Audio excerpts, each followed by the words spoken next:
The Bengals have won the toss, and now the Oilers pick it up. Garcia hits the ball downfield, and here comes Eric Ball from UCLA across the 15-yard line and the 25. And Ball, finding a crack, opened up by that wedge, gets it out to the 29-yard line.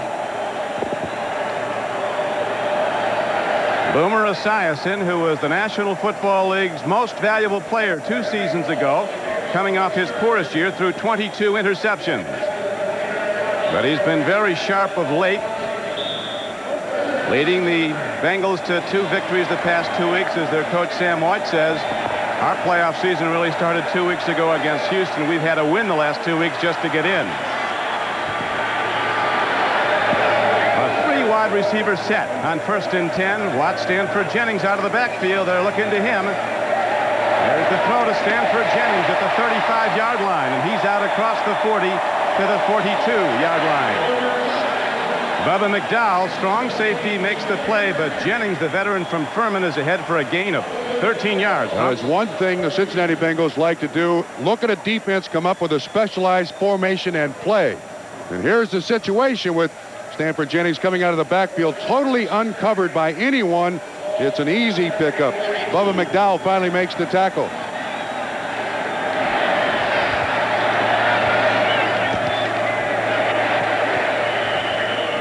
Straight ahead on a 1st down play, and the ball is close to the 45-yard line. Ickey Woods gets the call. Back after that injury problem, kept him out almost a season and a half. As we look at the starting lineups, a terrific offensive line, a 10th straight Pro Bowl for Anthony Munoz at left tackle. Reimers, Kazurski, Moyer, and Walter very strong up front. Esiason, the quarterback. James Brooks, another superior year, 1,000 yards rushing. Very good wide receivers. Mike Barber will come in as an extra one. Rodney Holman, the tight end, stays in the game. He can get deep. On 2nd down and a long 7, here is a throw to Holman up the middle. Oilers come a-hitting on the Pro Bowler Rodney Holman. Bubba McDowell, the strong safety, and John Grimsley, the middle linebacker, made the stop. Important play here for Houston if you're a Houston fan. Bubba McDowell there to assist on the tackle. He's had some knee problems over the last couple of weeks. Didn't play in the last Houston game. And seeing Bubba McDowell make a good hit there for a very short yardage for Rodney Holman, that's a big factor in the defense of the Houston Oilers. There's McDowell from Miami of Florida. He was terrific from his first spring game. Standout for the Hurricanes and started as a rookie for the Oilers. Here is a give up the middle of James Brooks. Cutting into the gap and looking for room. He's ahead on 3rd and short, and appears to be Trump just short of the 1st down. As outside backer Johnny Meads made the hit for the Oilers. Yeah, I don't think he's got enough for the 1st down here. So Sam White's is faced with his first key decision. But from the hand signals he's making on the sideline, when his hand circles over his head, Don, that means same personnel. So at this point, Sam's already made the decision that they're going for it on 4th down. White has been saying all week he's got things in his bag of tricks. He's an amateur magician, and no one seems to know. Then he said yesterday, well, maybe I'm lying. Maybe I do have some new things. What do you think, Ron? I think that was just newsprint. You know, if you can just give the other team something to think about.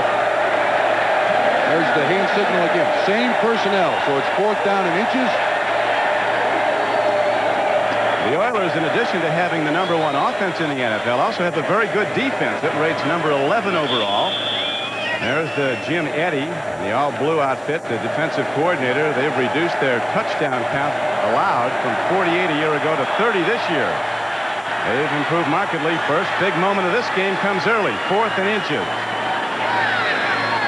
Only an audible there, Don, at the line of scrimmage by Cincinnati. Boomer puts his head down.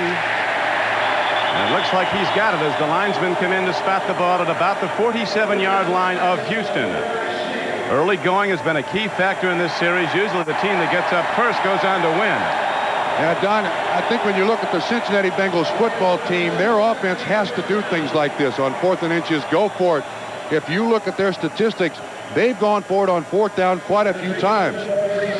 The reason they do is that they don't have a stifling defense, so they need their offense on the field for as long in each game as they can possibly muster. Now they keep their offense going with 4 new downs. Ball positioned at the 47-yard line. James Brooks cut down inside the midfield stripe by Bubba McDowell, who's playing with an injured knee. Read the run all the way. Esiason is a masterful play faker. You never know who's got the ball. Front four of the Oilers: Fuller, Pro Bowler Ray Childress, Doug Smith at about 330 pounds has been playing very well, and Sean Jones is their leading sacker with 12.5. Lamar Lathan, a rookie from the University of Houston, will come out in the nickel defense, but Lathan is a player to watch. He's really been coming on. Ishman, Johnson, McDowell, and Kennard, the four deep backs, all are banged up. Now Esiason with a throwing down. Oilers have a good rush. Good play fake, buys some time. Holman. Rodney Holman wide open at the 21, on the run inside the 20, inside the 10, and Rodney Holman goes down to the 1-yard line. They'll spat him out at the 3. Totally missed coverage.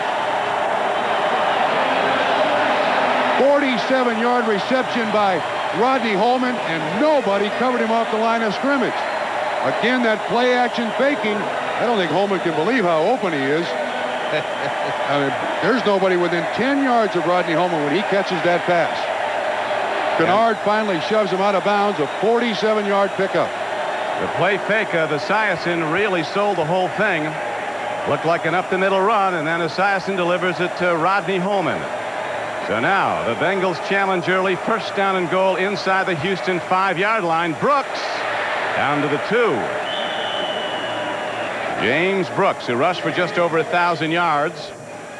Tackles on the play by middle linebacker John Grimsley and Lamar Lathan, number 57. Now, if you look at this pass reception again by Rodney Holman, it looks like this half of the defense is playing zone. This half is playing man-to-man, and nobody takes Holman from the line of scrimmage. 5 yards down the field, he is wide open. That is a miscommunication on the Houston Oilers defense, something that Jim Eddy promised us last night would not happen, but it has. 9th play of the drive now for the Bengals. Eric Paul cut down at the 2. He might have gotten a half yard. It'll bring up 3rd down and goal. Jeff Alm, number 76, a rookie from Notre Dame, came up to make the play for Houston. Again, the hand signal by Sam Weich indicates personnel. The big guys are already in there. That fist in the air. And there's very few hand signals that whistle in the play. And there's Jack Pardee on the other sideline trying to encourage his team. They've thrown to Anthony Munoz, and the tackle eligible here in several instances. And let's see. He's not eligible on this formation. Extra tight ends in the game. 3rd and goal. Here comes Ickey Woods. Down to the goal line, but no signal. He didn't get in. Well, 4th down. If you go for it 4th and inches at the 50, you go for it 4th and inches at the goal line. That was close. Bengals for the season 12 of 19 on 4th downs. 1 for 1 today, and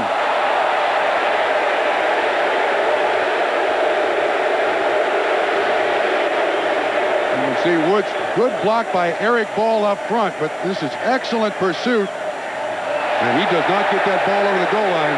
That's an excellent call by the officials. So we go 4th down and goal now for Cincinnati. This game scoreless. Opening drive of the Bengals over the top and into the end zone. Ickey Woods broke the plane.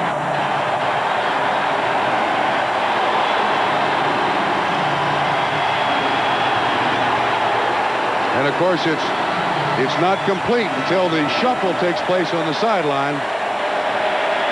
A beloved part of American folklore, the Ickey Shuffle will be coming up. The Ickster has learned how to milk it, too. He walks to the sideline. He'll wait till after the extra point. Jim Breach hits the point after, and the Bengals take a 7-0 lead. This is not vintage Fred Astaire. The extra zone, and here it is. Hey, Paul Brown did that in 1988. They're up and rocking in Cincinnati as the Bengals have taken a 7-0 lead. And a 4th down over the top dive. They're now taking a 7-0 lead over the Houston Oilers. 2 weeks to go. Bengals beat the Oilers here 40-20, but earlier in the season, Oilers beat the Bengals 48-17 at the Astrodome. A short kick by Johnson. Bernard Ford, a speedster from the University of Texas, protects the ball and gets close to the 20-yard line. And I want to go back to the big play that was the instrumental play in the Cincinnati Bengals score. If you got a free safety here, that's man-to-man. These two guys are playing man-to-man, and these three individuals are dropping in zone coverage. Holman goes here, no one close. In big games, mental mistakes kill a football team, and here's the first mental mistake of the game by the Houston Oilers. Somebody missed the coverage back there that led Rodney Holman wide open. That was a 47-yard gain, and soon after the Bengals touchdown. Bengal fans really kicking up the decibel level now, making it tough for Carlson to call signals. An out pattern, not close to anybody. Curtis Duncan was running a fly, and Carlson was throwing an out. Cody Carlson is a third-year player from Baylor. Terrific offensive line, too. Maggs, a standout. Munchak, a veteran Pro Bowler, and a first-team All-Pro at guard is Bruce Matthews. They've moved him to center to try to open up the running game. Dawson and Williams, the other linemen. Lorenzo White is the main runner. The run-and-shoot group includes Jeffries, Hill, Givens, and Duncan. 2nd and 10 now for Houston.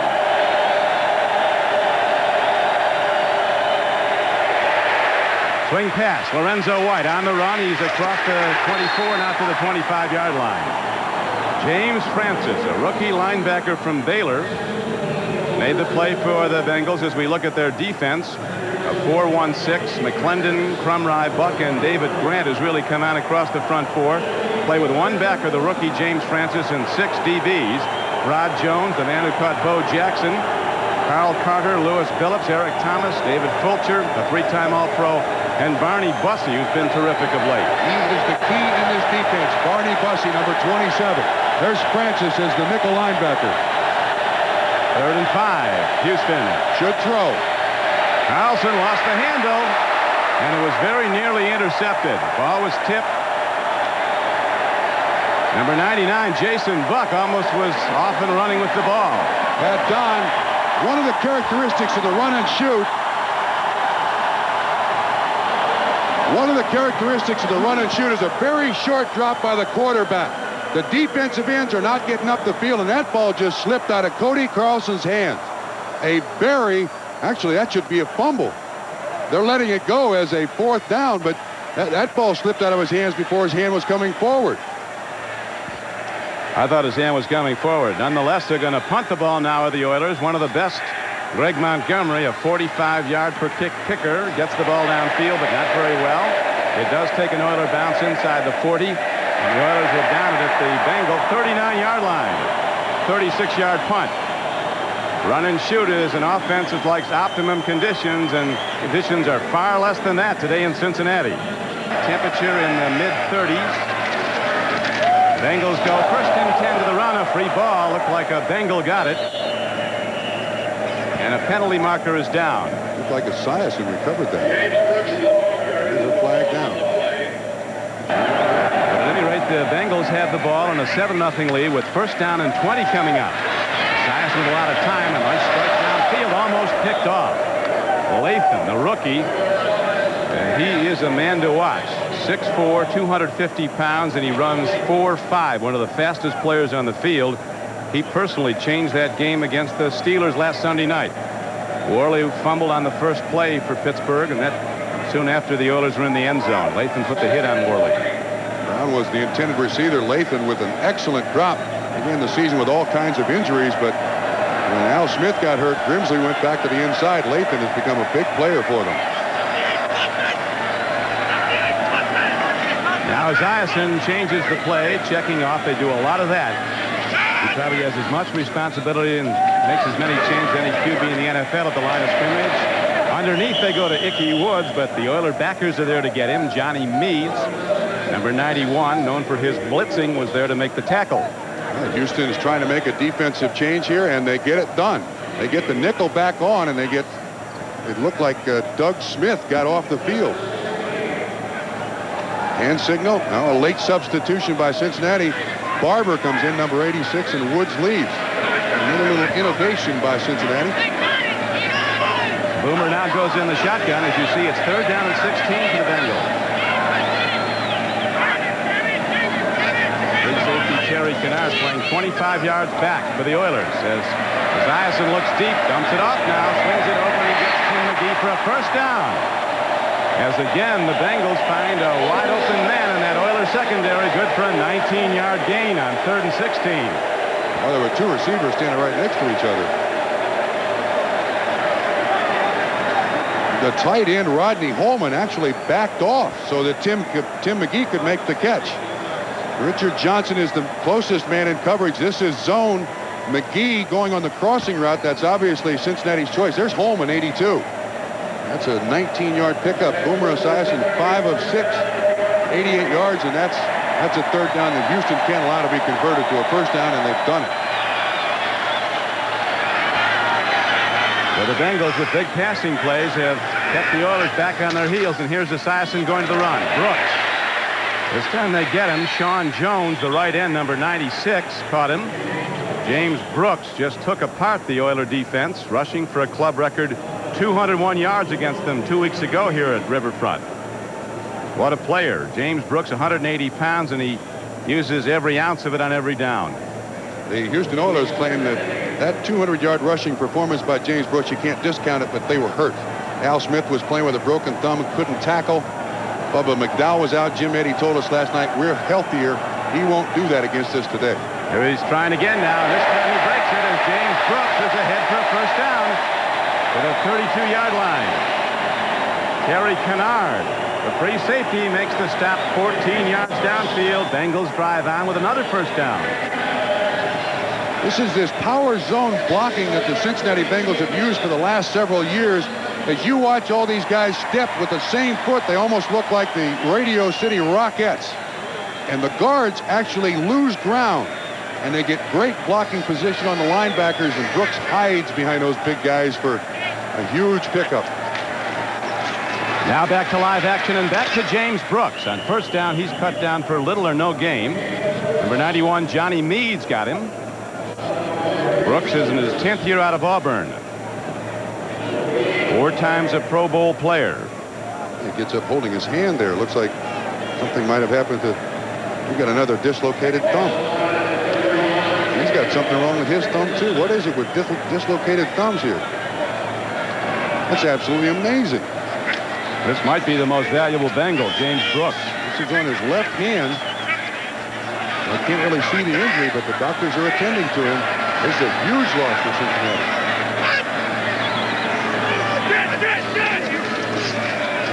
Harold Green is in the game. Swing pass goes to Green, and he's inside the 30. Down to the 25, down to the 19, to the 17-yard line. Whoa.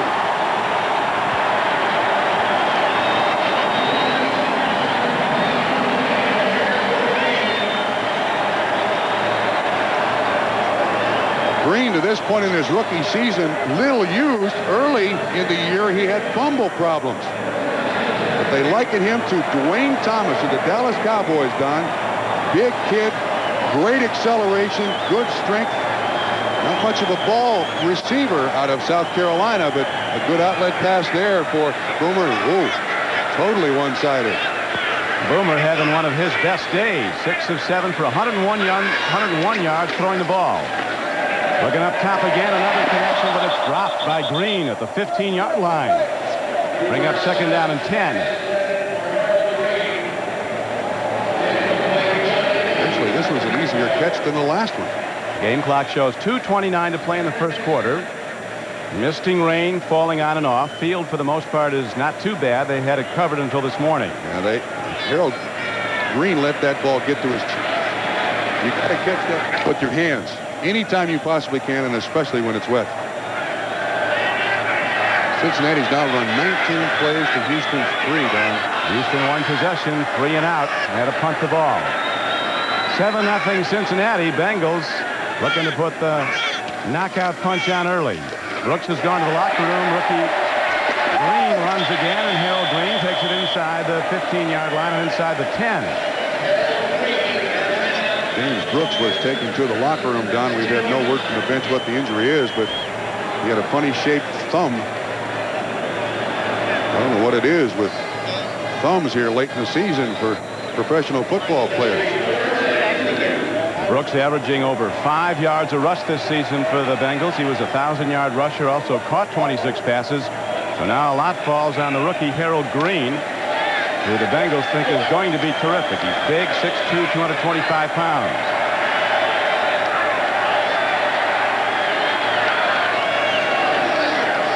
Third down. Cutback run, and Green loses his footing, and an ominous report now from the locker room. James Brooks has an open dislocation of his thumb, and that's the same injury that knocked quarterback Warren Moon out of the Oilers lineup. You're exactly right. There's Warren Moon standing on the sideline. He's got gloves on, but he has a huge cast on his hand.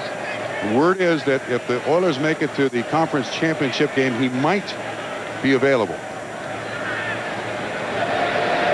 Jim Breach now on the field to try a field goal, a 28-yarder. He's having his best year, 80% field goal attempts made. He's at 17 of 21. His 12th year from Cal. He was cut a year ago, has come back. Drives it up and through the middle. And the Bengals extend their lead with 1:10 to play in the first quarter. It is 10-0 Cincinnati. And the Bengals are ready to kick it off. But certainly quarterback can't play. Lee Johnson drives it downfield for the Bengals, and here comes Bernard Ford, the fastest Oiler. Bengals. Coming into this game, Harold Green was the Bengals' second leading rusher behind James Brooks with 83 carries, but the bulk of those carries came in the first 6 weeks of the season. Already with James Brooks hurt now, 6 carries, 43 yards, and 2 catches. The second for a touchdown. Wood scored the first touchdown as Dishman is now looking at a finger. It's contact lens. Contact lens. 4:39 to play in the first half. 17-0 Cincinnati. Bengals 0 today. Bengals working masterfully behind the left arm of Esiason. Pump fake, and there's the home run ball. The defense is beaten. At now a hanging ball gives the time to recover. Tim McGee, the intended receiver, and Richard Johnson, who has played very well this season, but he's playing very hurt, has a very bad shoulder. 8 interceptions this year for Richard Johnson. Jim Eddy told us last night in our conversation that Richard Johnson has not worked out at all this week and wasn't sure how long he could go, but he's going to give it a shot. I admire his intestinal fortitude there. He's putting up with a lot of pain. He's got McGee, 85 in coverage. He's playing with one arm trump. His left arm is really hurting. But he's out there. Yeah, he's holding it at his side right now. He can't even get it up off his hip. For the run on 2nd and 10, and down to the 40-yard line is Harold Green, who was a second-round draft choice of the Bengals out of South Carolina. A lot of good runners on the Cincinnati team, although the best is hurt right now. James Brooks went out earlier with a thumb injury. Eric Ball, a good runner. Ickey Woods, Stanford Jennings, the veteran. Those guys get all the press, but man, those guys up front for the last several years have been absolutely sensational. Total yards. TKO so far. The Bengals dominating every phase of the game.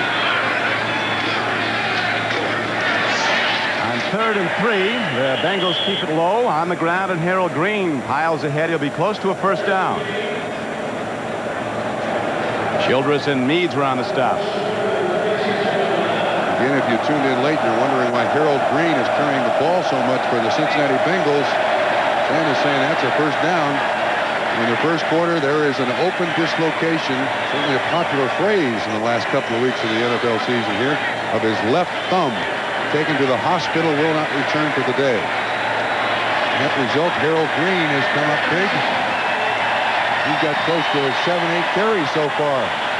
9 carries, 48 yards for the Bengals. Total domination by Cincinnati. Shocking. Now the Bengals, Trump, want a timeout. Boomer coming over and knowing how this Bengal offense works, he'll come back out looking to hit him with another haymaker. Going for the zone. Front in a moment. 5 or 6 successive plays, and they block a punt. Houston blocks a punt. Yeah, all season long in 1990, people were saying the things wrong with the run and shoot are that you can't maintain possession and all kinds of stuff. But here is a clear problem with the run and shoot. It's the only offense they got for the rest of the day, Don. They got to stay with it. It's rarely been on the field as the Bengals go right up the middle. And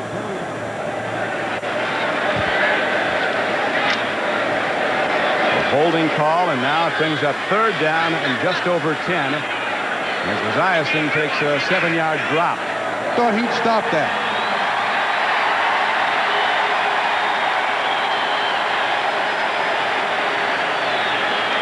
Well, that is courtesy of Chris Dishman and his bad temper. And I'll tell you, to meet Chris Dishman off the field, he's a complete antithesis. He's absolutely a delightful guy, works with kids. On the field, he snaps into another personality. Well, you see the ball on the ground by Eddie Brown, but thanks to Chris Dishman, this drive stays alive. Bengals go with 1st down now at the 20. Harold Green brings it up and down to the 11-yard line. Gary Kennard, the last line of defense, the free safety, got him. Green's got great mobility, dips in, dips out, and then has that great burst. This Houston Oilers defense is totally expended with 1:20 to go in the first half. They are shot, done, finished. Frustration. Here's the reverse angle. You can see Houston Oilers players on the ground. Look at them, 3, 4 guys on the ground. Eric Ball, blockers in front. Good open field tackle by Bubba McDowell. Strong safety number 25 came up. 53 seconds to go in the half. Esiason with a long count on 3rd and 3. Play fake to Woods. Lots of time. Eddie Brown can't hold on. Almost intercepted by Lamar Lathan, 57. A very late developing play. Eddie Brown was the guy coming in motion, came back across the formation. There's Dishman in coverage, and they're trying to hide Eddie Brown here. He runs the underneath pattern. Inside, ball's thrown behind him. Can't really make the reception. Grimsley there close, Lathan there close. No catch. He won't drop many. The field goal. Eddie Brown. A year ago, he was the #1 receiver in the AFC with almost 1,300 yards. Now Breach out to try a field goal with Johnson holding. And Jim Breach hits it straight on again. And the Bengals extend their lead to 20-0 with 43 seconds to play in the first half, giving up a touchdown pass in almost 4 games before last Sunday night's game.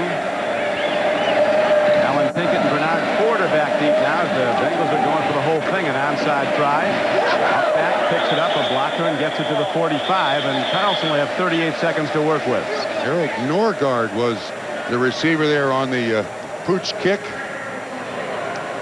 And that's where it stands, 20-0 Cincinnati. Carlson, timing throw. Makes a connection with Haywood Jeffries, close to a first down, but he didn't get out of bounds. Clock continues to run. They knew it wouldn't be easy, and it's been worse than that.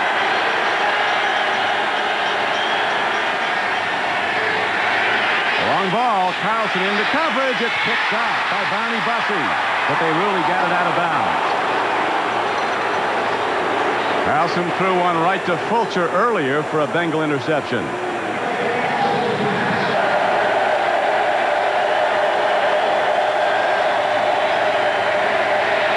Long throw, not even close. Fulcher almost had a second. And a marker's down. What team shows up today? Like the good one or the bad one? Oilers have beaten the Bengals 6 of the last 9 meetings, but they've lost 8 of the last 9 here in Cincinnati. A catch is made downfield by Curtis Duncan. And the Oilers quickly signal for and are allotted their last timeout. Touchdown. Now all Cody can do is drop back about 12 and flang it as far as he can. 5 seconds left in the first half. He lets it go. He's got a man open down to the 12-yard line, but there's a marker down. He hit Alan Pinkett out of the backfield. But a penalty marker as time has run out on the clock. If it's on the offense, no play. His team going to the locker room with a 20-0 lead. Right now, we're going to switch to New York to NFL Live. Ball to start the second half. A long pickoff by Lee Johnson that Pinkett lets go out of the end zone. The halftime stats trump an ugly story for the Oilers. That's a well-used word. Ugly stats. Time of possession, 36 total yards, of which 25 Houston got in the last minute of the first half. 1 first down came on 1 completion at the end of the first half. 1 yard rushing. They had 195 last week. We got a lot of draws up the middle from Lorenzo White. Chuck Stubley, the defensive line coach of the Bengals, said yesterday they couldn't run us last time and they won't run us tomorrow. And they haven't. Last time the Oilers were in here 2 weeks ago, 22 yards rushing on 11 carries. Lorenzo White, nothing. Down at the 20. Crumry and David Grant. Well, people all season long have been trying to figure out what to do against this run-and-shoot offense, and maybe the Bengals have found something. Here's Barney Bussey coming to the line of scrimmage. The defense gives the offense the 5 in the count zone look, and then Bussey cheats up there to assist on the tackle. It worked 2 weeks ago. It's worked today. If he doesn't make the tackle, but he consumes a blocker. Crumry jumping in and out, taking different alignments over the center. Downfield throw. It is taken down, then lost by Haywood Jeffries. One thing we've seen is Carlson can get it downfield. So far not with any effectiveness as the pass catch, but he's got a very strong arm. I do think that Kevin Gilbride's observation last night, that Cody Carlson takes a third of the snaps in practice with or without Warren Moon. But the problem is you can't duplicate the game speed in practice. And Carlson looks very quick in his delivery. And that's really upset the timing of the run and shoot today. 3rd and 10. In a hole again is Carlson and the Oiler offense.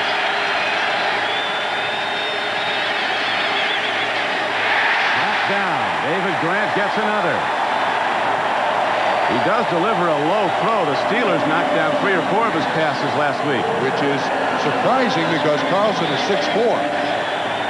But Warren Moon has that straight overhand delivery. Carlson, you'll notice, is about 3/4. And the stunt again up front. Grant comes around, and he just, that's twice. He just put his hand up there and knocked the ball out. Pure luck. But it just totally stifled this Houston Oilers run and shoot offense today. Greg Montgomery, a long-distance punter from Michigan State, hits the ball very well. Big charge into it. Mitchell Price is back to his 33. Breaks it. Races on. Montgomery has a shot, and he gets him.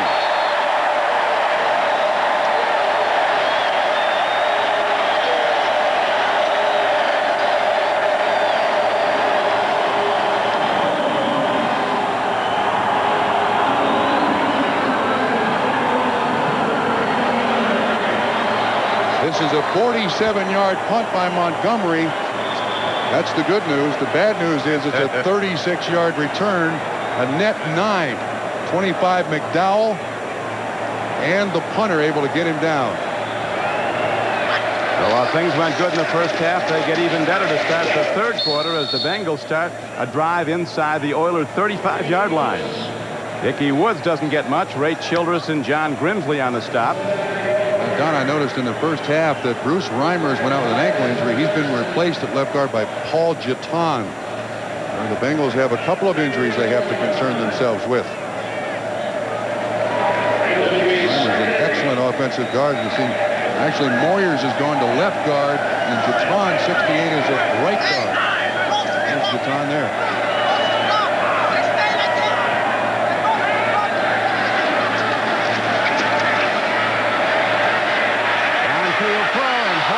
Go through his hands. Dyson was right where it had to be with the throw. splitting two defenders, and Holman, normally sure-handed, couldn't hold it. Yeah, he had three guys around him. I mean, it was crowded down there. There's McDowell, 25. Grimsley, 59 on the inside. And Kennard, 27. And Boomer throws it very well, and it just slips through Rodney Holman's hand. Man, I can't throw it much better than that. Now it is third down for Cincinnati. Early in the third quarter with the Bengals in the lead, 20-0. 3rd and 8. Boomer taken off inside the 15 and the 10. He heads down close and slides to a halt at the 3.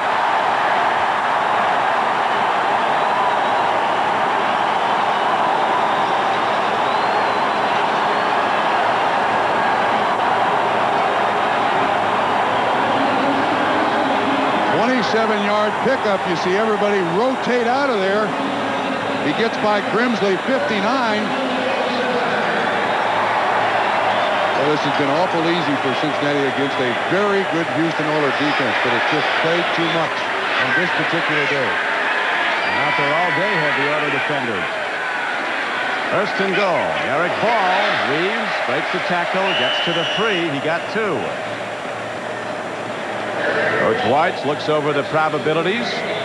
Safeties made the tackle there. Bubba McDowell and Terry Kennard for Houston. Yeah, he was telling us yesterday when we were down at Spinney Field, he said, I am so confident in our ability to beat Houston. He said, it scares me.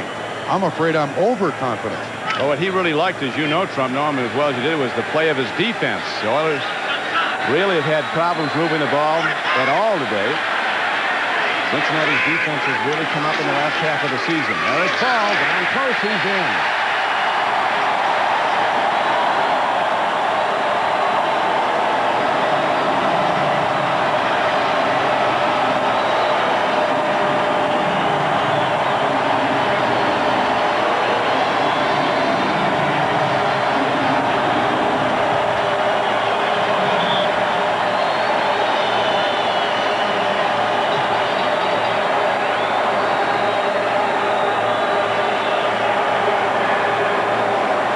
This is getting ugly. Maybe the Bengals, Trump, would like to take some of these points with them to L.A. next week. Maybe uglier is a better word. Jim Breach getting it all right again today, and the Bengals have opened up a 27-0 knocking time today as their team has opened up a 27-0 lead. Here's the kickoff downfield to Alan Pinkett. Does well to get to the 11 after dropping it. Arnie Bussey comes down to make the play. Well, if we go back to the touchdown, watch the trap. Moyer runs on William Fuller. The running back has almost a straight line to the end zone. The defense is now so worn out. Watch how high they are at the line of scrimmage. See, they're just up there. They're just easy pickings for the Bengals offensive linemen. Coming right at you. Watch again. Fuller way high. Ball able to go inside. Very little contact until it gets in the end zone. He says, yeah. Yes, indeed. 11:24 to go, third quarter.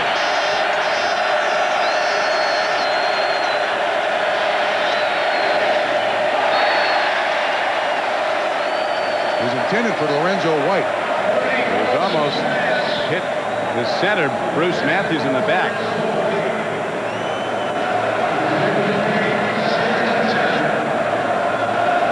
Greatest postseason comeback in NFL history back in '57. Lions and the 49ers. Niners had a 27-7 lead. It's Paul Brown, the general manager of the Cincinnati Bengals.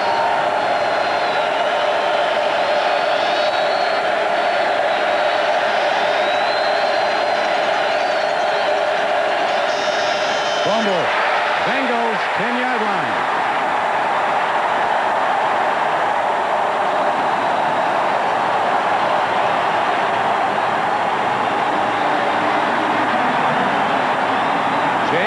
Gets the ball.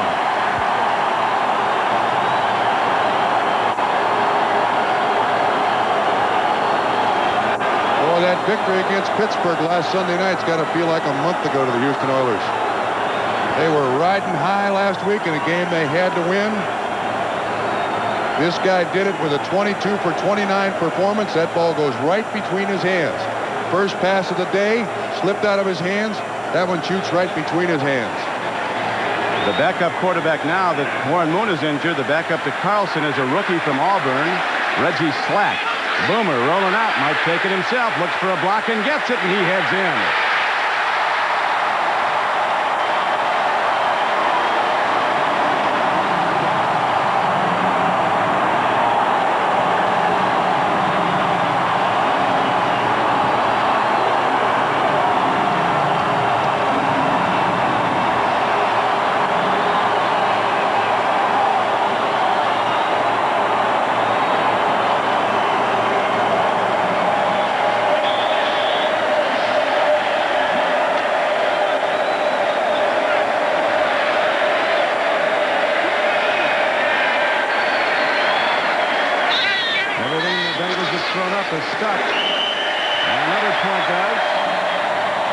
That's a good play action fake. No coverage. He needs one block. Points it out. Gets it. It's Eric Caddis, and we'll show you how good it is as he throws it up in the stands. That'll cost him $50. The Boomer can afford it. We'll show you the block by Eric Caddis after the kick here by Cincinnati. Lee Johnson picks off again, and very well, powering it downfield into the end zone and out of it. Another touchdown. And you saw the rollout, the keeper play by Boomer Esiason coming right at you. Here's Caddis. There's the big block right there. Watch him. You know where the ball goes, but again, everything is working for Cincinnati all day long, and the quarterback is even calling for blocks. Give me a block. Okay. I'll just waltz into the end zone. Cincinnati has now scored on 6 of its 7 offensive possessions in this game.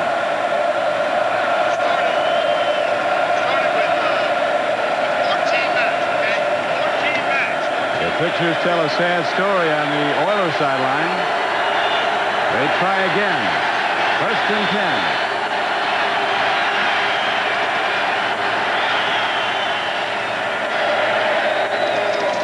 The connection is made as the ball is completed to Leonard Harris. He'll be out of bounds at the 26-yard line. At halftime, I happened to run into Bum Phillips, former head coach of the Houston Oilers, New Orleans Saints. He's now a radio broadcaster for Houston, and I said, Bum, when the run and shoot ain't run and shooting, what do you do? He says, you run and shoot. That's all there is, huh? That's it. End of story. And to this point in the season, I think a lot of people fell in love with his offense. Now all of a sudden, there might be some re-examination of the relative worth of the run and shoot next year. Well, he graded out number 1 in the NFL coming into this game. Got the Oilers in the playoffs. Alan Pinkett weaves his way and gets close to a 1st down. Going with a little more quickness in the backfield. Pinkett's 185 pounds. He is Notre Dame's all-time leading rusher. And the matchup, one of the matchups we wanted to feature when this was still a game was the center Matthews and Crumry, both Pro Bowlers. Crumry, of course, a former Pro Bowler. And they put Matthews at center because they thought his run blocking was a little better than Jay Pennison, but Crumry there to assist on the tackle. Step by step, row by row, you've got to start building someone. They did get a 1st down out to the 30. Pinkett out to the 33-yard line. Not big, but very strong. He can bench press over 400 pounds, Alan Pinkett. Tim Crumry, the nose tackle, was on the stop again. This is one of the features of this 4-1-6 defense that Dick LeBeau came up with, that is offsetting the nose tackle. And you see Dawson 66 and the center 74 trying to double and rub. Crumry quick enough to get off the block and assist to on the tackle. Robo-Cat. Crumry still has that 15-inch rod in his leg from the injury in the Super Bowl. It is now getting back to that same all-pro level 2 years later. Carlson loses the handle again. He wise to fall on it. Yeah, now, wait a minute. Pinkett recovers it, but that was a fumble in the first half. That was an incomplete pass in the first half. Yeah, but that's what it was ruled. But that was a fumble in the first half. Let's see what happens here. Again, arm going up, and the ball comes loose. That's the second time that's happened. He's bringing his arm up to go into the throwing motion, and the ball is out. Now, the umpire just signaled they're going to review that, too. They're going to get it where Pinkett picks it up. Good second look. Our producer today for NBC Sports is Terry. This is the one from the first quarter. And the same thing happened. And they ruled that the whistle blew on the field. And that's why it was not overturned. But they were both fumbles. That one was ruled an incomplete pass. But, you know, Carlson, who is from Texas, come up in this bad weather. It's a little bit wet. Well, like he said, Trump, our idea of a cold day in San Antonio is 55. Well, it's in the low 30s here, but the chill factor is way below that. Wind has picked up somewhat. The wind has not really been a factor, but there is a wind gusting. 32 degrees is the temperature.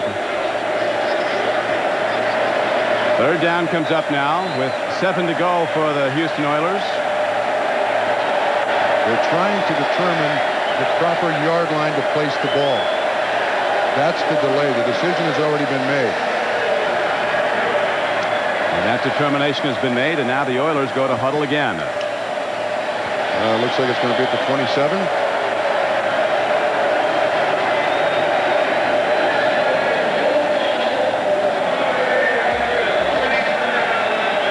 So the run and shoot sets up. It's been firing blanks all day.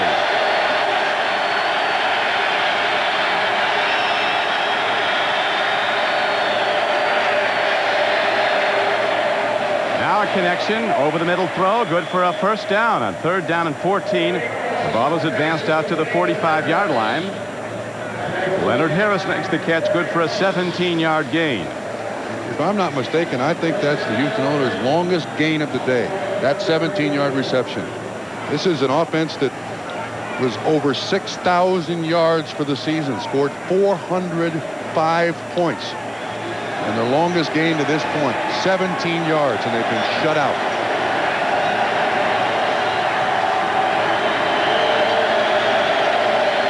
This is an indoor offense, and inclement weather, it doesn't work.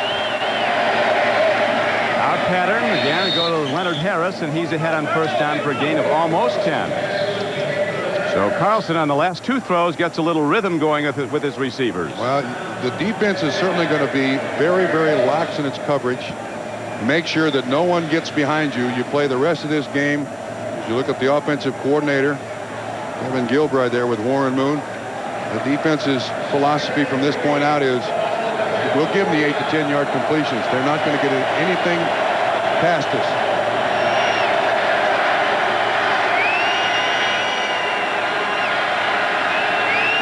Second and 3. Alan Pinkett breaks ahead into open field, and Pinkett's on the run down inside the 35-yard line. Well done by Pinkett as he breaks ahead. Rod Jones and Eric Thomas, two defensive backs, finally brought him down. We certainly have documented Barney Bussey cheating to the line of scrimmage all day. He messes up the number count, but watch, Bussey misses the tackle, and therefore Pinkett can get up the field. He's got to get up there and cheat the line of scrimmage, but he's also got to make the tackle. Pinkett with a nice pickup for Houston. 6:50 to go. Third quarter. Bengals in the lead 34 to nothing.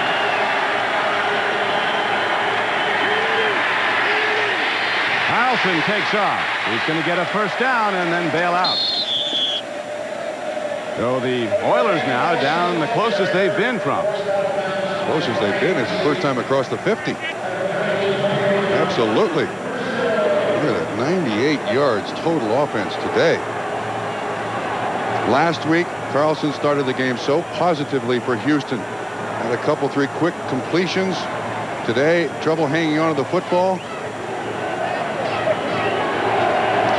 Elliot Kalbar, NBC statistician, pointing out the Oilers average over 25 points a game. But so far, through almost 3 quarters of play, they have none at all today. Pinkett down to the 16-yard line. So Alan Pinkett in his 5th year, has been the best threat so far for the Oilers on offense. Lorenzo White out of the game. He was their leading rusher for the 1990 season. And Pinkett, that little back like James Brooks. 4 carries, 26 yards, trying anything. But the problem is, it's still the run and shoot. Nothing else to go to.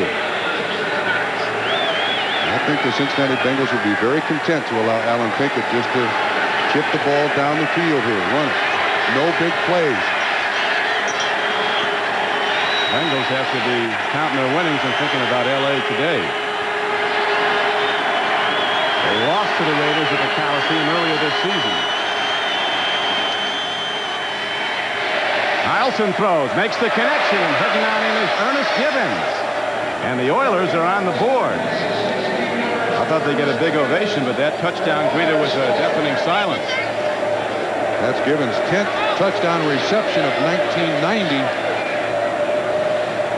And he runs an excellent pattern. He is the man coming in motion. He gives it one of those little things that kind of a delay inside, outside. And it looks like the coverage is too soft, and Lewis Billups is not even close. Gibbons able to run it in, and Houston fans are saying, where's that been all day? Garcia on the field, and he puts the point after up and good. And so with 5:15 to play in the 3rd quarter, the Oilers are finally on the board, trailing Cincinnati 34-7. Where the Oilers have finally scored. Positioning for an onside kick is just a fake, though. It is hit downfield by Garcia to Stanford Jennings. Looking for the gap. On there, he takes a short kickoff. Woo, a free ball. They're going to rule him down. Yes, they are. No fumble. Bengals get the ball on offense. 1st down and 10. Who comes out at quarterback? Boomer Esiason. Wait a minute. Didn't Sam White? Here you see the kickoff.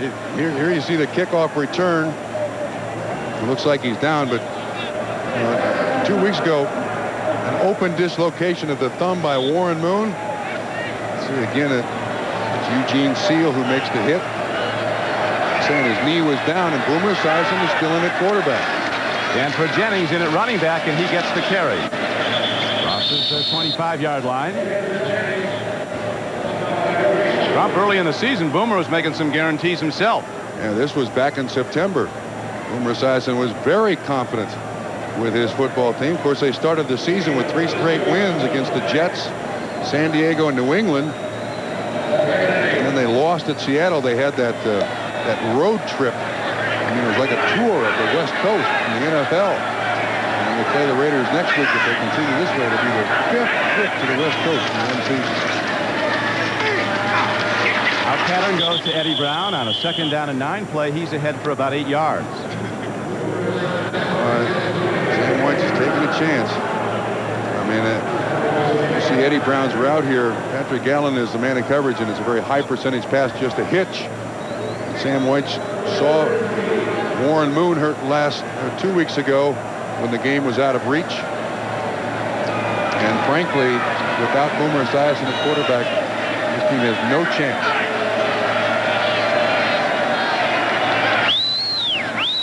Boomer is still at the controls with a 34-7 lead. 3:45 to play in the 3rd quarter. Play fake. Boomer on the run, heading for the 12th man, the sideline. And he gamely steps out, but gets a 1st down. Big block by Jim Riggs. Another big one by Riggs. Same keeper play. Well, I guess they think Boomer Esiason's a tough guy. Watch the block by Riggs, 87. He goes out of the picture. He'll come back in. He gets it on Lathan, 57. And we're able to get up for a 1st down pickup. Good play action fake. There's Riggs. Watch the block he gets. That's protecting your quarterback. Boomer owes him dinner. Boomer had thrown the most interceptions of any QB in the NFL during the regular season, 22. But he hasn't thrown any today. And now Stanford Jennings turns it upfield on a 1st down carry and gets into the Houston Oilers end. Crossing midfield to the 48. Gary Kennard, the free safety, and another stop for Houston. Of course, Sam White likes Stanford Jennings because he's a fellow Furman Paladin in his head. Jennings had that kickoff return in the Super Bowl. There's also a Furman Purple Paladin, Sam Weich, who on Sunday morning is up at 4:30, 5 o'clock, and drives around literally the slums of Cincinnati looking for people that he can help. Not helping the Oilers. Here's a give to Stanford Jennings. First down, Bengals. Patrick Allen, a defensive back, made the stop. You must remember that Boomer Esiason is ready and able to deliver the ball into the end zone at any moment. We're running the clock now, but he will go to hit deep again. My opinion would be that's foolish to try to get it way down the field, because then you put your quarterback in jeopardy, and you can see the fatigue of the Houston Oilers. They blame bad tackling on their loss to the Bengals 2 weeks ago, and now they're so worn out the bad tackling has resurfaced. Stanford Jennings, who had a moment to remember in that Super Bowl. Joe Robbie Stadium, ran back a kickoff against the 49ers for a touchdown. Handoff to Eric Paul. He breaks through tacklers, keeps on moving, and finishes down at the 25-yard line. 15 yards and another first down. Tackle again by Kennard. You know, Don, coming into the second Bengal game here in Cincinnati, the Houston Oilers defense was ranked #1 against the rush. Watch 84 Caddis on the trap. After that game, when James Brooks had 201 yards rushing, they dropped to #2. The Cincinnati Bengal offense, their rushing game, has personally dismantled this Houston rushing game in 2 games late season in 1990.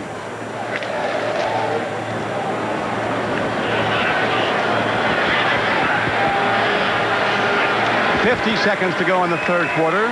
Back to the run.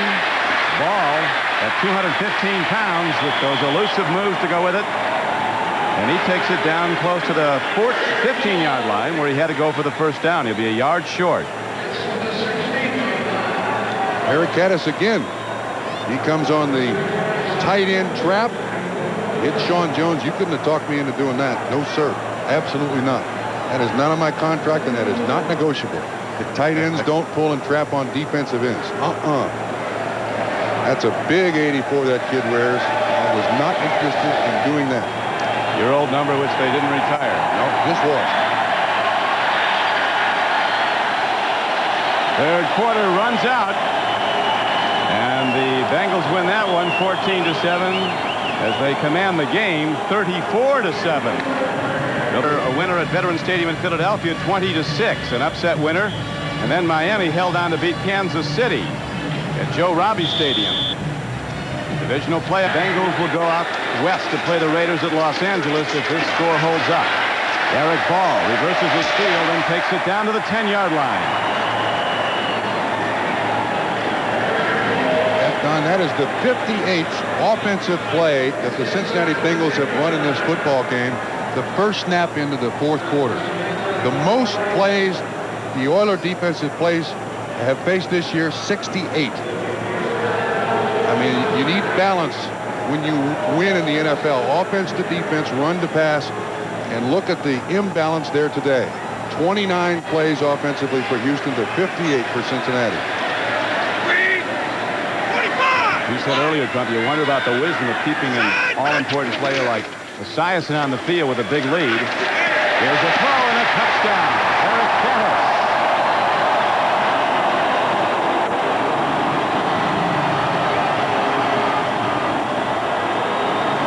I guess after the 2 big blocks he throws for Boomer Esiason, Boomer feels like he owes him one. So he throws it to him. These Bengal fans have to be tired of cheering. They're worn out. Esiason does take a hit here when he throws the ball. It's a good one.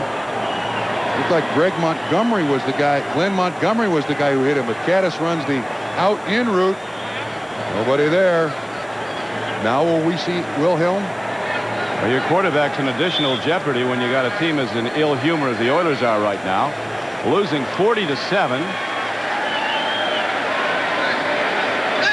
Remember that 61-7 Houston loss here. That was the get back at Glanville game.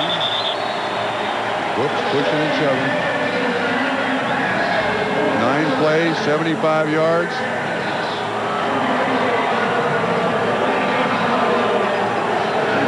So when we come back, the Bengals will be kicking off. Back to Cincinnati for yet another kickoff as Bernard Ford runs it back for the Oilers and gets to about the 26-yard line.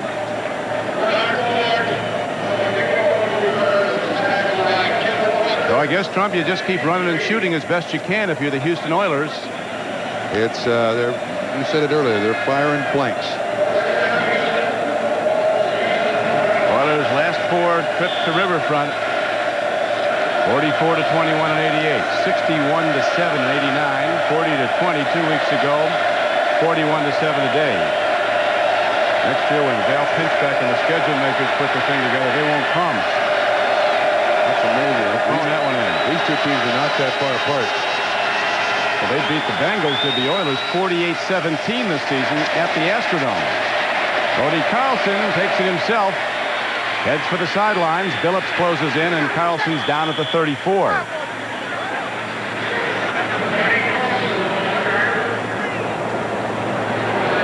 David Grant makes the tackle.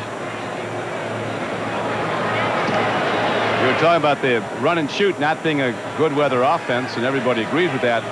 The one argument against it, Detroit went up to Green Bay not long ago and won in freezing, but it wasn't rain.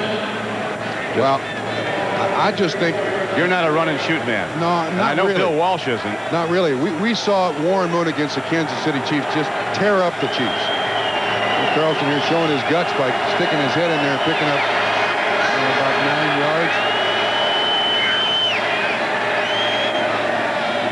Throwing a catch on the quick out pattern.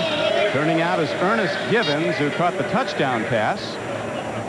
The thing I don't like about the run and shoot, the main thing I don't like about the run and shoot is when you make the commitment to the program, as you'll watch this catch by Givens, Billups 24 in coverage, as you make the commitment to the run and shoot, it's got to be complete personnel change from the way the NFL normally functions. I mean, when this Houston Oilers defense practices, they don't have any tight ends to be Rodney Holman, Jim Riggs, or Eric Caddis. That's how desperate they are with the run and shoot. Personnel-wise, you commit totally to the run and shoot. Carlson puts up a wobbler, but Givens was out of bounds. Nice try. Givens comes from out of bounds, back in bounds, try to catch it. Jason Buck with pressure in the face. And watch Buck at the bottom of the screen. This gets up in his face, and Carlson just has to throw it away. Now, we're judging the run and shoot with Cody Carlson here at quarterback. With Warren Moon at quarterback, this is obviously a much different offense. But there is definitely a downside, and we've seen it today. When it doesn't work, you have nothing else to go to.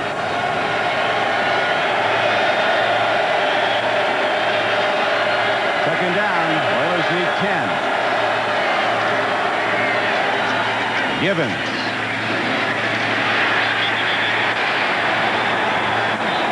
Eric Thomas got him first, then Rod Jones came up and stuck him. Givens is a tremendous player in his 5th year out of Louisville. 72 regular season receptions, 9 for touchdowns. He was 21 yards short of 1,000 yards receiving. Jeffries was over 1,000 yards receiving for the Oilers this year. So was Drew Hill. You know, Givens, when he heard that they were going to the run and shoot, insured himself at a cost of $35,000 against injury. There's the defensive coordinator of the Bengals, Dick LeBeau. Tip of the cap to him. He has shut this run and shoot down twice in a row now. His defense was maligned early, but in the recent weeks, they've really risen up. Carlson drills the ball downfield, too much on it. Jeffries running the fly pattern. Had a step on Rod Jones, but an overshoot. Again, Dick LeBeau, he has folded and spindled and manipulated this defense throughout the season to get it to perform at its level. Early and middle stages of this season, it did not function very well. The offense had to go out thinking that they had to score 40 points to win a game. This guy has not been given enough credit for all that he's done with his defense of changing personnel and just moving around to give a different look on every single snap. And frankly, the last couple of 3 weeks, this defense has played very respectable. Early they had no pass attempts, not any. Now they've gotten a good one in the recent weeks. Grant's been a big factor there as the punt is run back for Cincinnati by Mitchell Price.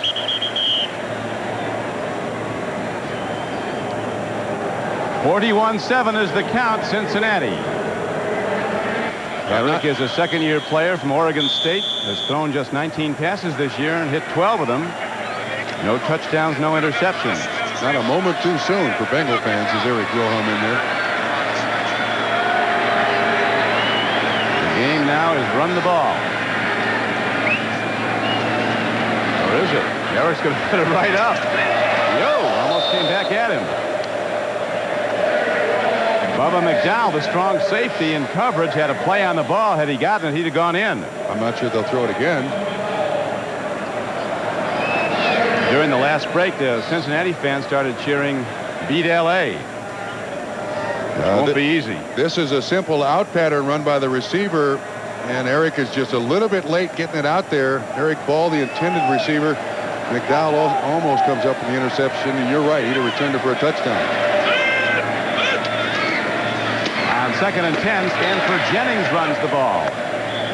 He's ahead for 6. Tackle on the play by Glenn Montgomery, number 94. You know that chant that the fans were shouting, "Beat L.A.? That's no small feat. I don't like the matchup Cincinnati to Los Angeles. Big running backs have hurt this defensive football team. Eric Dickerson did. The kid out in Seattle, Fenner, did. This is a defense that can't stand a big, heavy, pounding offensive line against it.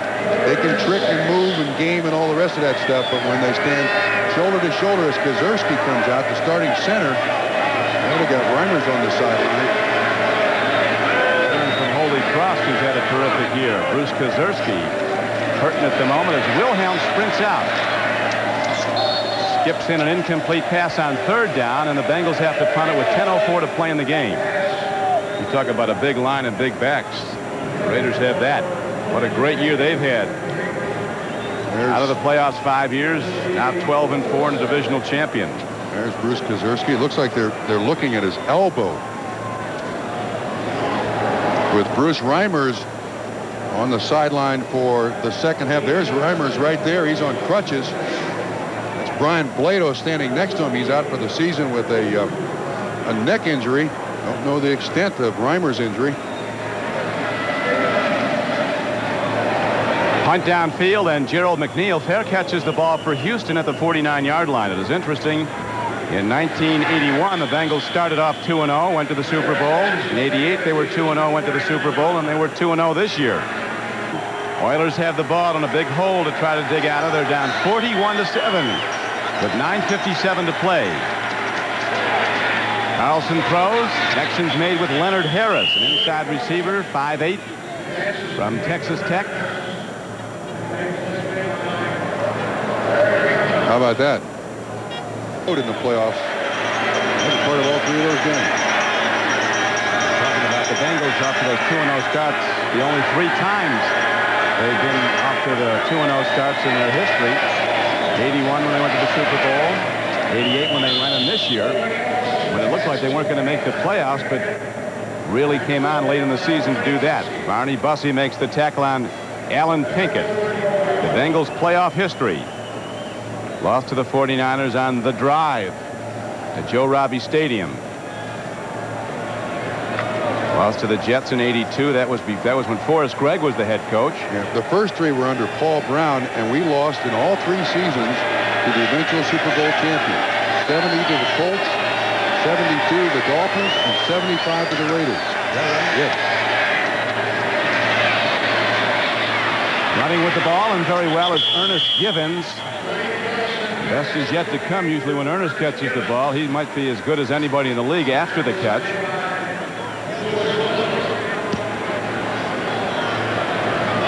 Another Super Bowl fact, 16 of today's starters for the Bengals started in Super Bowl 23. There's one not there. That's a big one. He starts at right guard for the Los Angeles Raiders. Max Montoya. Max Montoya.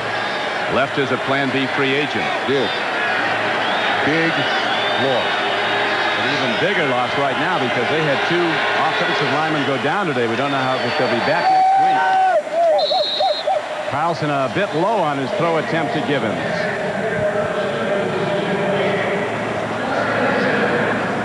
Well, Commander, he was called Commander Cody last week. Maybe he's down to Colonel. I should say Corporal. A report, Reimers is in better shape than was initially feared. He has a twisted ankle and should be ready to go next week. And there is the shooting star of the run and shoot, Warren Moon. I never saw a better game than he played when we were at Kansas City. And he passed for 527 yards and literally could have thrown for 700 if they kept him passing the whole fourth quarter. Yeah, Unbelievable. 5:27 with 5 minutes to go in the game.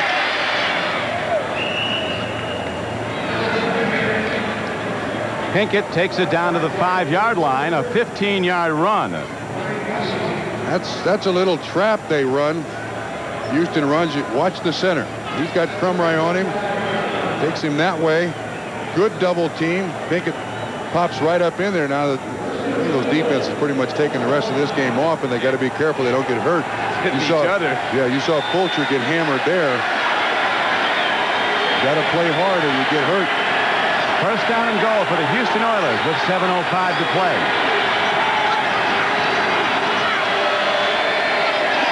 Touchdown to Ernest Givens.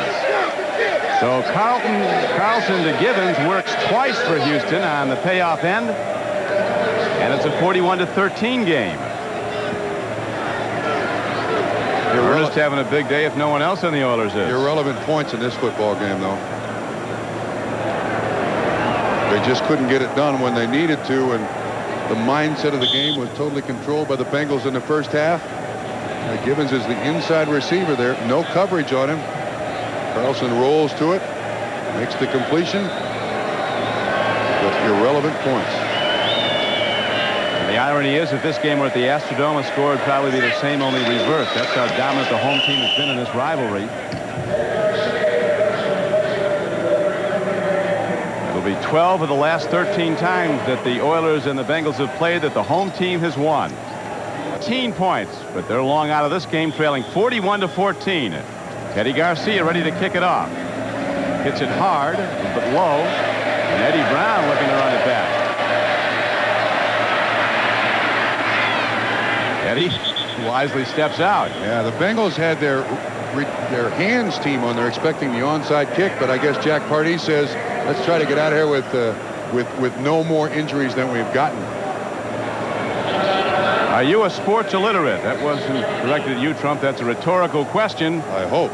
Certainly not if you're watching this game, but some American men don't care about spectator sports. Join Jane Pauley tonight for the return of Real Life, where Jane will talk with some men who feel out of place, even inadequate, when talking about sports. Then real nightmares from the Middle East revealed. Americans trapped in desert dungeons and brutally tortured. Why do they blame their own government? Watch Expose, anchored by Tom Brokaw. It'll be on Extraordinary Hours television tonight only on NBC. Game clock down to 6:40 to play. And the Bengals, as we mentioned earlier, their coach Sam White said our playoff season began 2 weeks ago against the Oilers. They put the knockout punch on the Oilers that day. It was even worse today. Well, with the confidence the Houston Oilers had coming into this game, this has to come as a real shock to them. Well, Carlson congratulating his offensive lineman there. He was a star for 1 week. Wilhelm, left-hander, drills it out. Like those southpaws in the Cincinnati offense. Mike Barber makes the catch.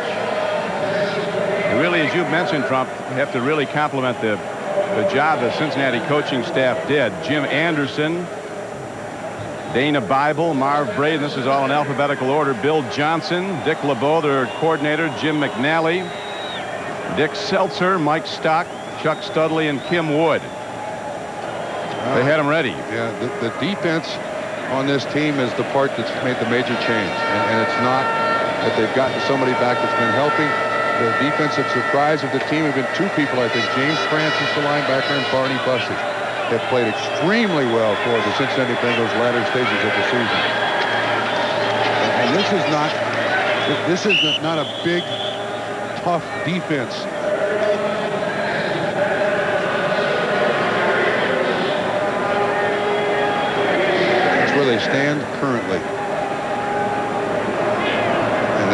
entire first half with 1 first down.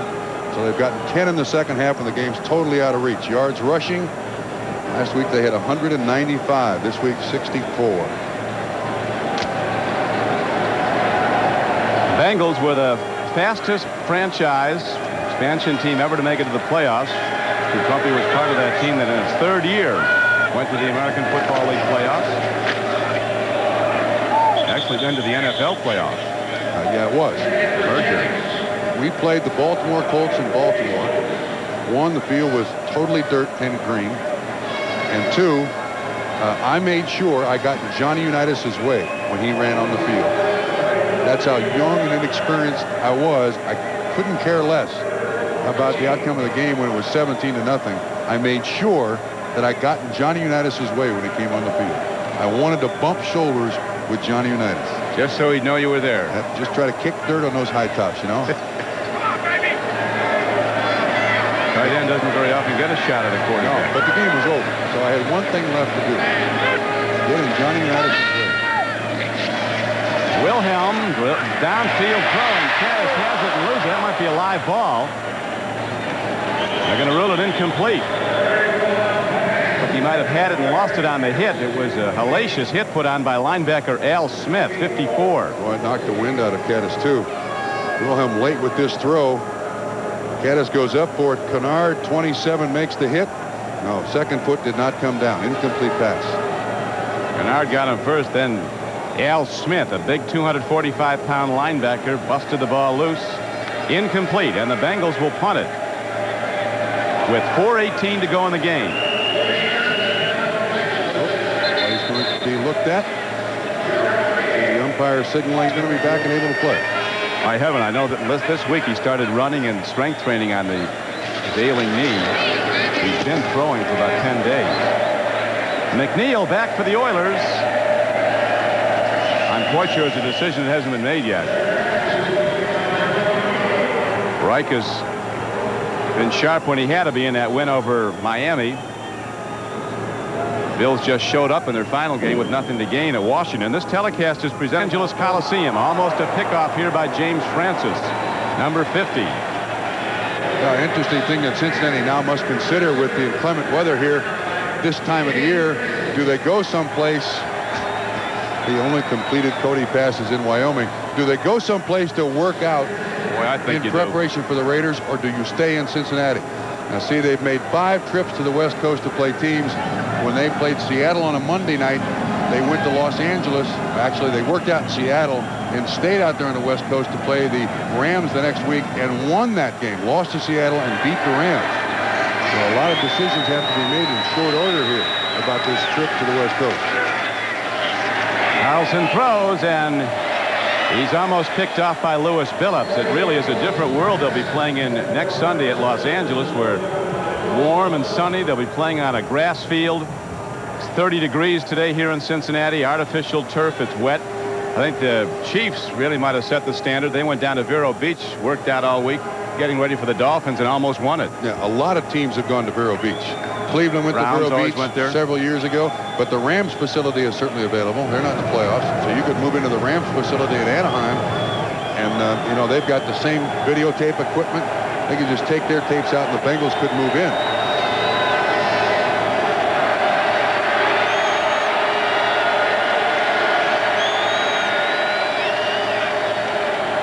Carlson lets a long ball go and makes a completion downfield to Haywood Jeffries with 3:57 to play. That's just his second catch of the day. One thing this Bengal offensive line has really taken care of is Esiason when he was in today. He's going to be under a heavy rush against the Raiders. They can really rush the passer. No question about it. It's Jeffries' second catch of the day. This is a guy who was well over 1,000 yards and 70-plus catches. Their leading receiver in 1990. And almost non-existent today. He's got a smile on his face, looking forward to 91. He was talking a good game. He got biblical before this game, saying that Cody Carlson is our Moses and the football's his staff, and he'll part the Bengals defense. I think they're reviewing this catch. Let's see if that second foot does come down out of bounds. 1, 2, good catch. Good catch. Jeffries has certainly added a dimension to the run and shoot. That outside receiver, generally speaking, in the run and shoot, the inside receivers are the guys who get all. They're the guys who get all the business. He has control. Second foot. I think he has control before that third step goes down out of bounds. 1, 2. Looks like he's got it to me. The home field such a critical factor in the playoffs. All 4 teams that win this weekend will be underdogs on the road next weekend. And you just consider if the Raiders, as a favorite, should beat the Bengals and the Bills should win at home, and the Raiders would have to go to Buffalo. Of course, the Redskins beat Philadelphia at the bet yesterday. Right. And they'll be an underdog on the road again next week.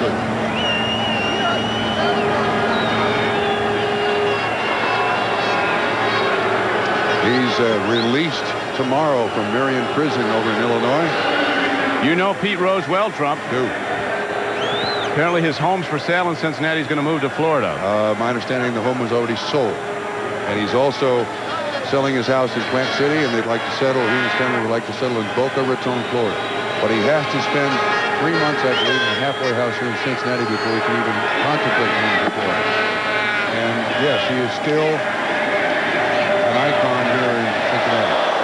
I mean, there are people that will forgive him for anything, and he is the greatest sports hero this city has ever had. It's still Pete Rose way outside this stadium, and I don't think it'll ever change.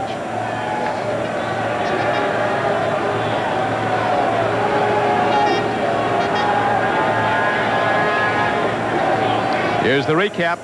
Early in the game, Ickey Woods on a 1-yard dive over the top gave the Bengals a 7-0 lead.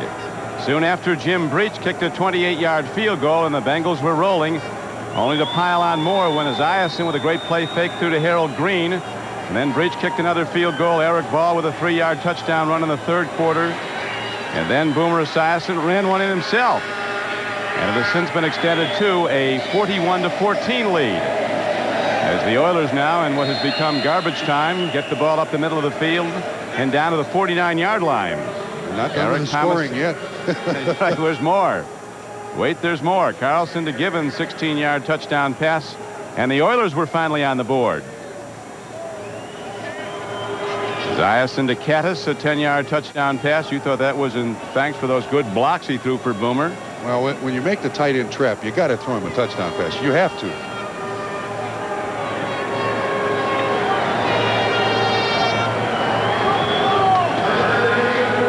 Big Joe Walter, a 6'7", 300-pound offensive tackle. Have his hands full next week.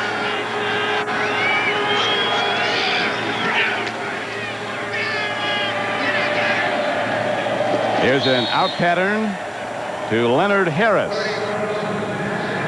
Incomplete. Brings up 3rd down and 10.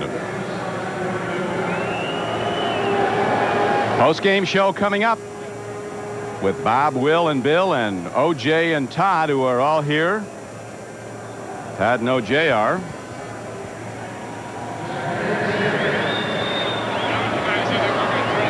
Yeah, Don, if there was a turning point in this game, my feeling was that pass that slipped out of Cody Carlson's hand went as incomplete. But I think it told a lot of people on the Houston sideline, it's not going to go easy for us today. And it hasn't since that play. Carlson trying to elude the rush. Down, that's about the 48-yard line of Cincinnati. Jason Buck ran him down. The game was sold out here in Cincinnati, but there won't be any traffic jam leaving. The Bengals sent their fans home early and happy.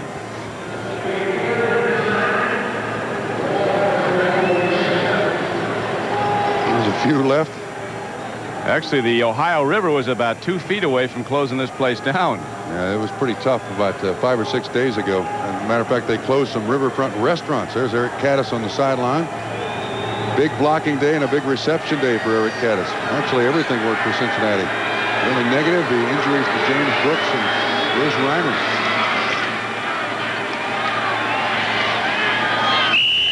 Throw and an incomplete pass to the 33-yard line as the 2-minute warning is given.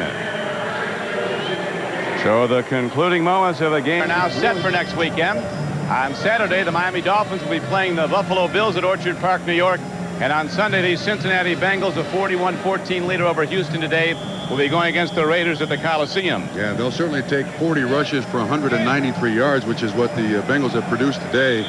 But I don't think that's possible against the Los Angeles Raiders. That is a very difficult team to run on, and they're also an excellent team at rushing the ball. It's got to be the Bengals fans and players' two major concerns. Greg Montgomery in to punt the ball now for Houston. It's a high one downfield. Mitchell Price lets it carry down and into the end zone for a touchback. Yeah, certainly the frustration continues. Dishman almost made a great play.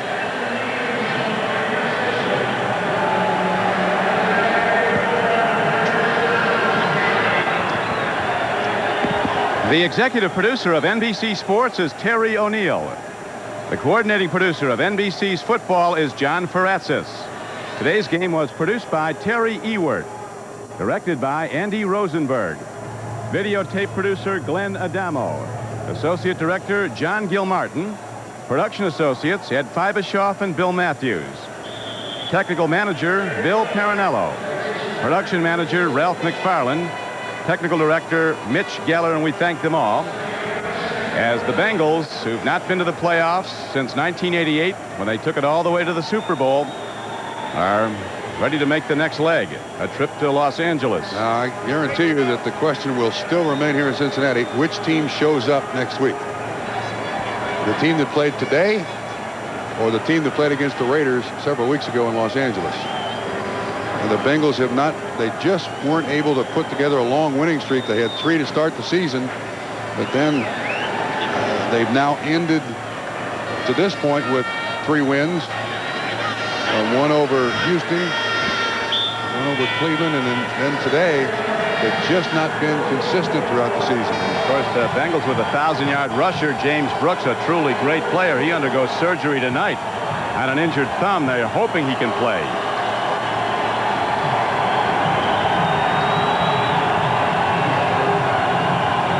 So now the game clock will wind out, and what remains of a very enthusiastic Bengal following saluting the Bengals on one of their best performances as they beat the Houston Oilers 41-14. The final snap to Wilhelm, and that will do it. The post-game show is coming up at NFL Live, and a review of today's game and what's coming up next weekend as Sam White scores a tremendous victory along with his Bengals.